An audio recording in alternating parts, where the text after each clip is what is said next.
Imagine कीजिए कि space में एक बैटल हो रहा है। अलग अलग एलियन स्पीसीज अपने प्लैनेट्स और अपनी स्पेसशिप से एक दूसरे पर बुलेट्स फायर कर रहे हैं। चारों तरफ डिस्ट्रक्शन ही डिस्ट्रक्शन है। अब अपनी इमेजिनेशन से बाहर निकलिए और सोचिए कि अगर ऐसा रियलिटी में हो जाए तो कैसा होगा।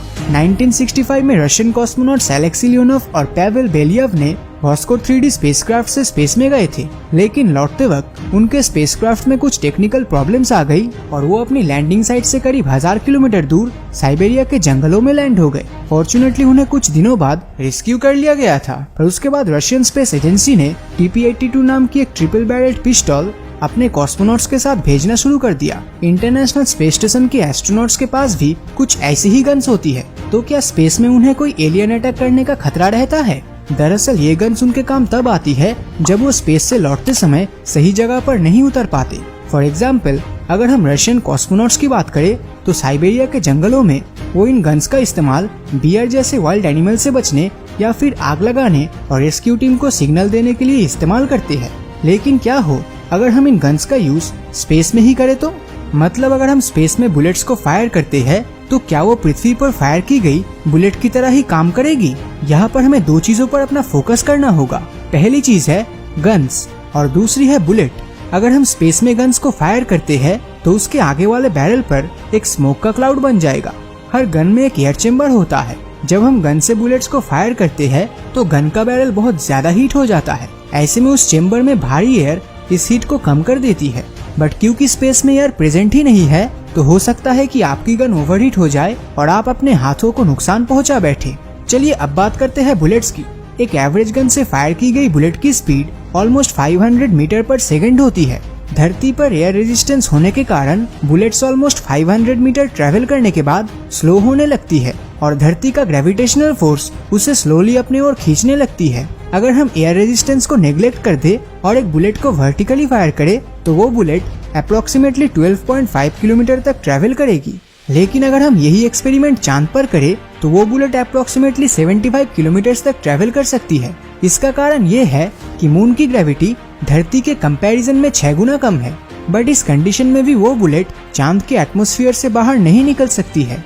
ऐसा कुछ करने के लिए उसकी स्पीड 1.68 किलोमीटर पर सेकंड से ज्यादा होना चाहिए, जो कि चांद की ऑर्बिटल वेलोसिटी है। कोई भी ऑब्जेक्ट जो इस वेलोसिटी को एक्सीड करके चांद के एटमॉस्फेयर से बाहर निकलेगा वो ऑटोमेटिकली इसको ऑर्बिट करने लगेगा। लेकिन ये जरूरी तो नहीं कि हम किसी चांद या प्लेनेट पर खड़े होकर ही बुलेट्स फायर करें।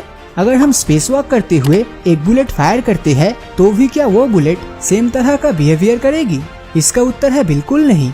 ओपन स्पेस में फायर की गई बुलेट एक्चुअली वैक्यूम में ट्रेवल कर रही होती है और उस पर कोई एयर रेजिस्टेंस नहीं है। सेकेंडली, हम ये भी जानते हैं कि यूनिवर्स भी 73 किलोमीटर प्रति सेकंड की स्पीड से लगातार एक्सपेंड हो रहा है। इन दोनों रीजंस के कारण ओपन स्पेस में फायर की गई बुलेट हमेशा ट्रेवल करती रहेगी। ये बुलेट तभी रुकेगी जब ये किसी ऑब्स्टैकल या बाधाएं से टकराएगी।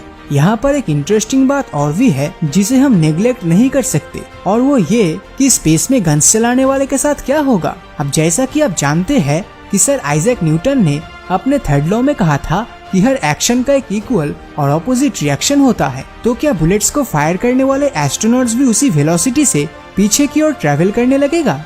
अगर आप ऐसा सोच रहे हैं, इट मीन्स आप उस एस्ट्रोनॉट के एक्शंस को बुलेट की वेलोसिटी से कंपेयर कर रहे हैं, बट एक्शन तो यहाँ गन पर हुआ था और गन तो कुछ सेंटीमीटर ही मूव की होगी। इसका मतलब एस्ट्रोनॉट्स भी अपनी पोजीशन से ऑपोजिट डायरेक्शन में कुछ सेंटीमीटर से मूव करेगा। वैसे क्या आप इमेजिन कर सकते हैं कि स्पेस में आपकी चलाई गन आपको भी लग सकती है? और मैं यहाँ डेलिबरेटली अपने आप को फायर करने की बात नहीं कर रहा हूँ। ऐसा कुछ तब पॉसिबल है जब आप किसी प्लैनेट्स के ऑर्बिट में फंसे हो और उसको रिवॉल्व कर रहे हो। ऐसे में अगर आप गोली चलाते हैं तो वो गोली भी उस प्लैनेट को ऑर्बिट करने लगेगी, और अगर आप एक सर्टेन टाइम तक सेम पोजीशन में बने रहे तो वो बुलेट सीधा आपके पीठ पे जाके लगेगी। वीडियो गेम्स और मूवीज में जब आप स्पेस फाइट्स को एंजॉय करते हो तो गन्स और एक्सप्लोजन के साउंड्स आपको बहुत एक्साइट कर देते होंगे, बट जब हम रियलिटी में स्पेस में गन चलाएंगे तो हमें उसका कोई साउंड सुनाई नहीं देगा। इसका रीजन ये है कि स्पेस में हवाएं नहीं होता और साउंड वेव्स को स्पेस में ट्रैवल करने के लिए किसी न किसी माध्यम की जरूरत पड़ती है। 1975 में रशिया ने R-23M कार्टेक नाम की एक 23 मिलीमीटर कैनन गन को ट्यूप्लुव Tu-22 नाम के सुपरसोनिक बॉम्बर एयरक्राफ्ट में इंस्टॉल किया था। कहते हैं कि बाद में उन्होंने इसका इस्तेमाल स्पेस में फायर करने के लिए भी किया था और इससे 20 सेल्स भी लॉन्च किए गए थे। बट ये सारे सेल्स स्पेस में पहुंचने के पहले ही पृथ्वी के एटमॉस्फेयर में जल गए थे। दोस्तों, समय समय पर दुनिया भर में ऐसी न्यूज आती रहती है कि वहाँ पर स्पेस में फायर करने के लिए और टारगेट को एक्यूरेसी के साथ हिट करने के लिए वेपन्स डेवलप किए जा रहे हैं। ऐसे में सवाल उठता है कि क्या हम इंसान भविष्य में होने वाले किसी स्पेस वॉर की तैयारी कर रहे हैं और क्या हमें एलियन अटैक्स का खतरा सता रहा है। अब ये तो मैं नहीं कह सकता कि भविष्य में ऐसा कुछ होने वाला है कि नहीं, बट इसके पीछे बहुत से रीजंस है। ऐसे वेपन्स का इस्तेमाल स्पेस डेब्रिस को खत्म करने और भविष्य में धरती की तरफ आने वाले एस्ट्रॉइड्स को डिस्ट्रॉय करने के लिए किया जा सकता है और इसीलिए हमें इस फील्ड में भी डीप स्टडीज की जरूरत है। वैसे आप क्या सोचते हैं, क्या हम भविष्य में कोई स्पेस वॉर एक्सपेक्ट कर सकते हैं? अपनी राय नीचे कमेंट करके जरूर बताना। और अगर ये वीडियो आपको अच्छा लगा हो तो इस वीडियो को लाइक और अपने दोस्तों के साथ शेयर करना मत भूलना। और अगर अभी तक आपने हमारे चैनल को सब्सक्राइब नहीं किया है तो सब्सक्राइब करके नोटिफिकेशन बेल को ऑन कर दीजिए, क्योंकि मैं ऐसे ही वीडियोस हर हफ्ते लाता रहता हूँ। तो मिलता हूँ आपसे अगले वीडियो में और हमेशा की तरह थैंक्स फॉर वॉचिंग।